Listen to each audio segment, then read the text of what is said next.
Bonjour à toutes et bonjour à tous et bienvenue sur la chaîne YouTube de Dimension Sono et dans cette vidéo pour vous parler de micro. Acheter un micro, c'est très facile, mais quel micro choisir et pourquoi? Certes, il est souvent question d'un budget, mais il faut aussi et surtout savoir de ce qu'on attend d'un micro et en fonction de ses besoins. À fil ou sans fil? Le fait d'avoir un fil qui relie le micro à la console peut être un problème pour certains d'entre vous en fonction de votre type d'utilisation. Pour la même référence, les caractéristiques resteront inchangées. En revanche, le prix, lui, sera certainement différent. Lorsqu'il s'agit d'enregistrer, il existe deux types principaux de micros, les micros à condensateur et les micros dynamiques. Vous pouvez rencontrer d'autres types de micros, mais ces deux-là sont de loin les plus courants. Les micros dynamiques sont l'un des types de micros les plus robustes et les plus utilisés aujourd'hui.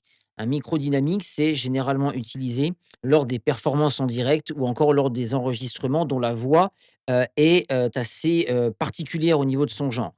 Vous constaterez également que les micros dynamiques sont généralement les micros les moins chers du marché et qu'ils ont tendance à être cardioïdes. On verra tout à l'heure ce que ça veut dire. Ces microphones doivent être rangés avec soin pour rester intacts. Donc très important quand vous avez un micro comme ça. Nous avons ensuite les micros à condensateur qui sont parfois, utilisés pour enregistrer les voix en studio, par exemple. Le micro à condensateur est conçu pour capter les voix claires et douces. Il capte moins de fréquences basses que la plupart des micros dynamiques. Le micro à condensateur a besoin d'une source d'alimentation externe pour se charger correctement.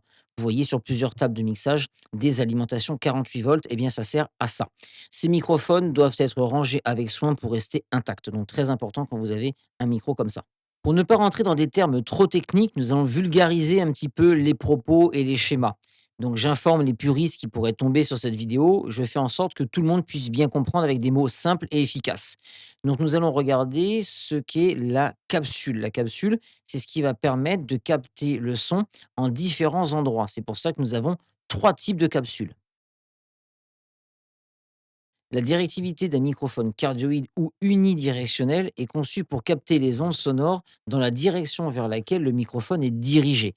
Elle annule activement toute source sonore située derrière le microphone afin de faciliter l'isolation. Pour cette raison, les microphones cardioïdes sont des microphones vocaux incroyablement populaires car ils aident à contrôler le bruit ambiant.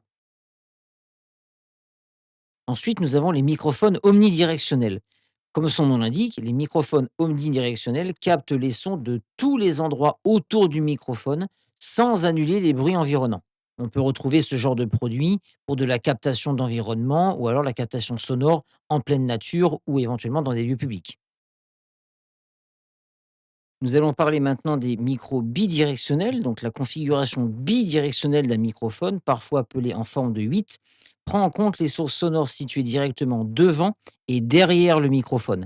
Les microphones bidirectionnels sont parfaits pour minimiser les bruits indésirables provenant des côtés du microphone et peuvent être aussi choisis pour un choix d'enregistrement d'une ambiance directe pour un podcast ou une interview directement. Ou alors toute autre situation où vous souhaitez que les bruits indésirables provenant des côtés soient enlevés. Vous pouvez retrouver l'intégralité des produits présents dans cette vidéo sur notre site internet www.dimensionsono.com. À très bientôt pour de nouvelles vidéos sur les micros. Salut!